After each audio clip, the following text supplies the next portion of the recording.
Okay, so in this video, you're going to watch and just listen to me talk about mood disorders. So make sure you have your DSM handout. You can have it pulled up on your screen if you want to. I'll post it to Google Classroom. You can print it off if you want to, or if you just want to jot down some notes on a piece of paper, you can. So make sure that you understand by the end of this the different diagnoses that go with mood disorders and that you know the symptoms for those.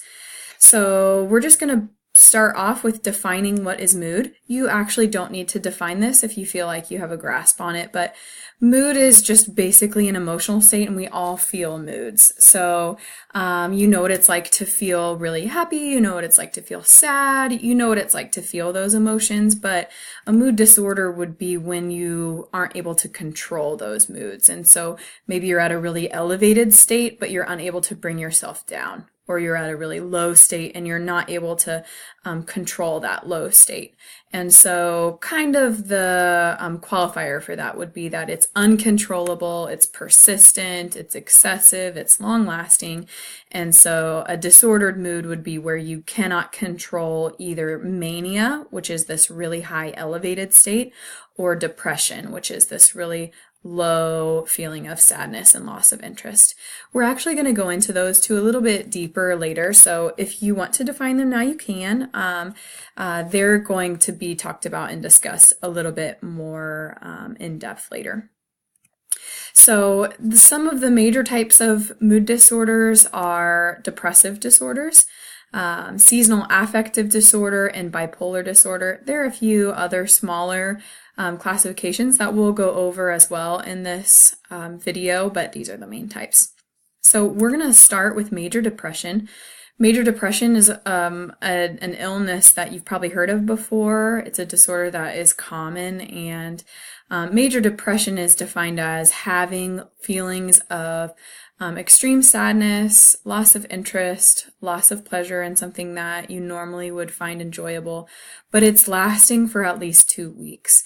And typically of those 2 weeks, it is every day or most of every day or most of the day for 2 weeks. And typically it's longer than 2 weeks, but they put a minimum on it. And so if someone is just feeling incredibly low every day, most of the day, for 14 days and it's extended those 2 weeks, then that would be something that a doctor or a psychiatrist or a psychologist would look into as a possibility of major depression.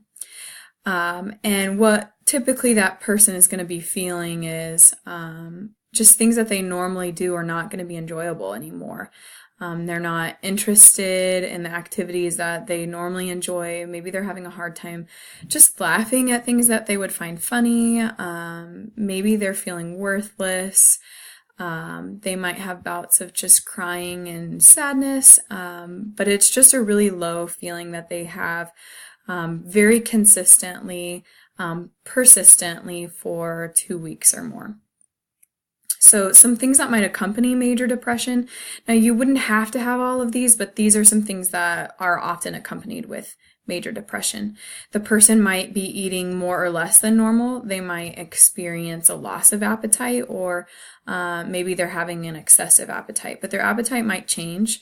Their sleep patterns might change as well. They might experience insomnia, and so just laying awake at night, and the inability to sleep, and I don't have this up here, but it could go in the other direction. It could be excessive amounts of sleep or hypersomnia, and just sleeping and sleeping and sleeping, not getting out of bed, and so it could go the other way as well.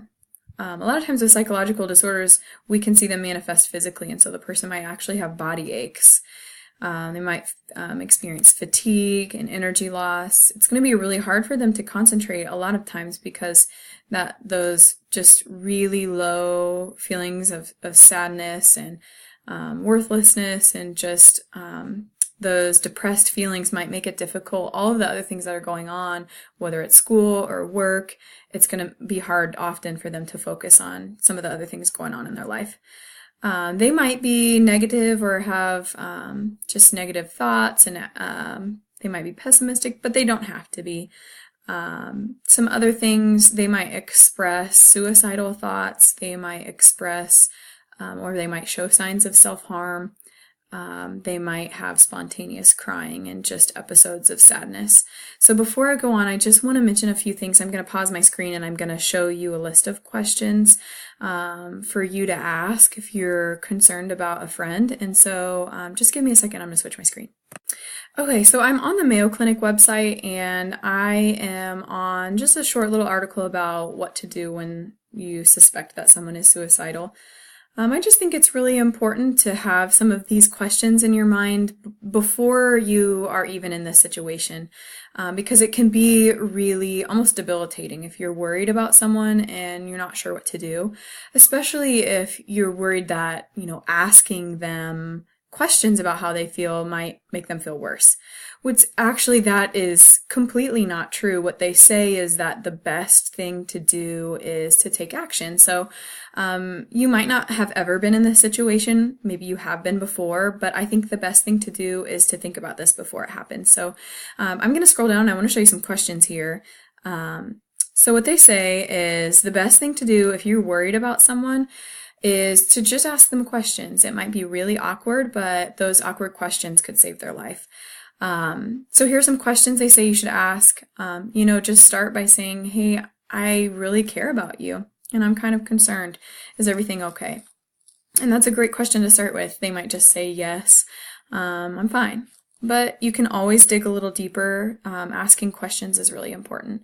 So they've given you some questions here, especially if you know they're going through something difficult. You might say, how are you coping with what's going on? Or I read on another site, they said, you can always start with, hey, I know people who have gone through things like this might feel like they're just in a place of sadness. Do you feel sad? Or I know people who have gone through things that you go through might contemplate suicide. Have you ever contemplated suicide? Or I know people who go through hard times have harmed themselves. Have you ever thought about that? So you can kind of put it on, I know this occurs.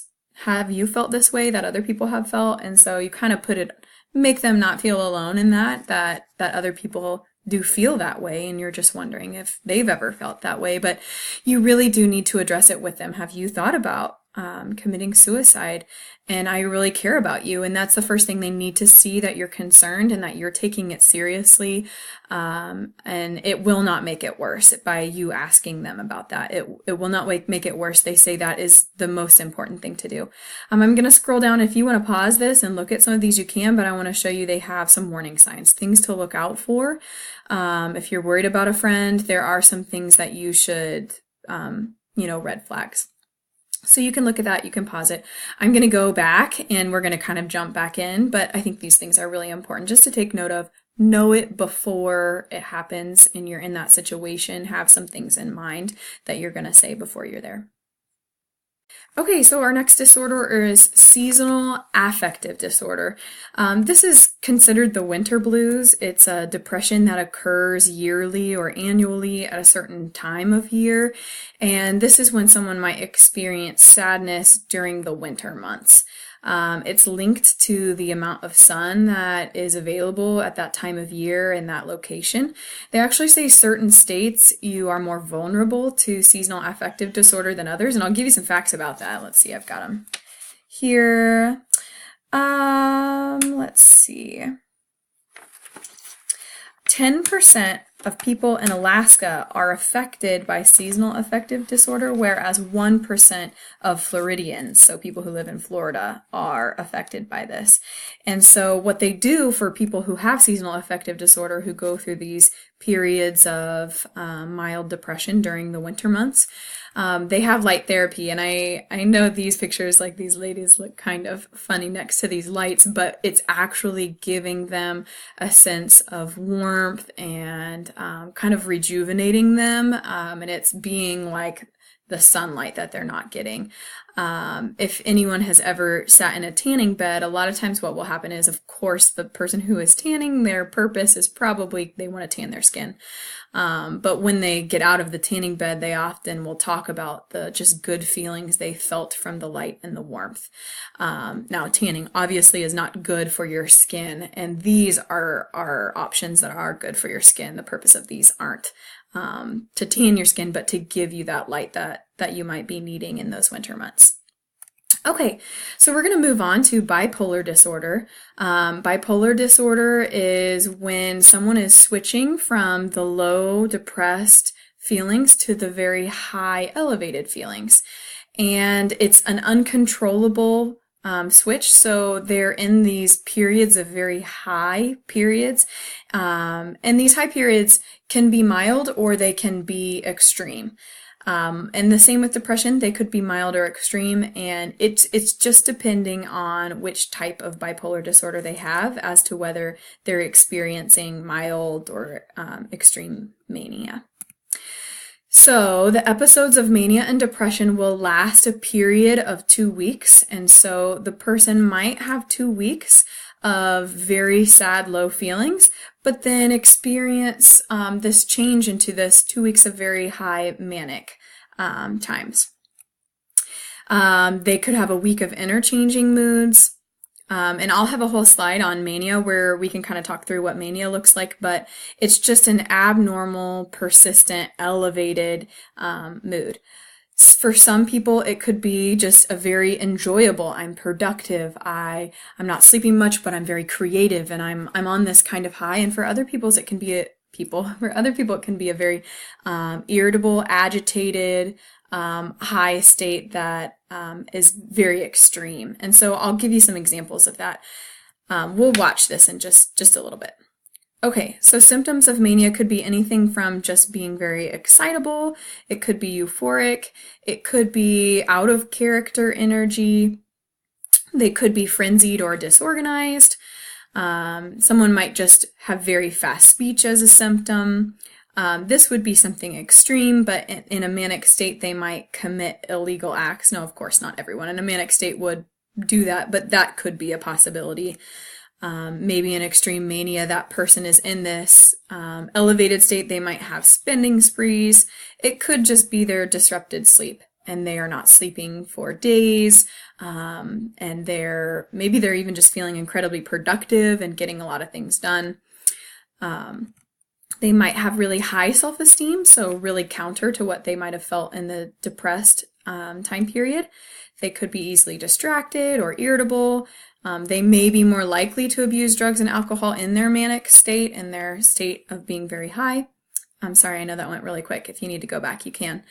This just shows a brain scan that can show you the difference in a bipolar brain as time has gone on from depression to mania and back to depression, and you can see how highly active that brain is in that manic state. So the difference between bipolar I and bipolar II is just a difference between the extreme versus the mild. And so I know here's a lot on the screen, so you can pause it if you need to, but bipolar I would be a severe manic state with a severe depression, whereas bipolar Type 2 would be experiencing mild forms of mania. So that person might not experience the extreme elevation of moods. They might not be experiencing the spending sprees and the illegal acts, but they just might have decreased need for sleep. They might feel like they have great mental and physical abilities. They might have great self-esteem.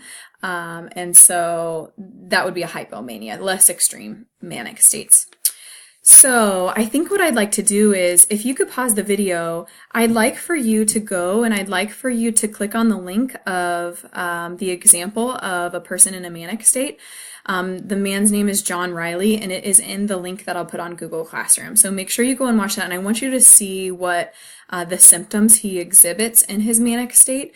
And even if you would just jot down a few of those symptoms so you could see what a state of mania might look like. So go ahead and check that example out so you can see that manic state.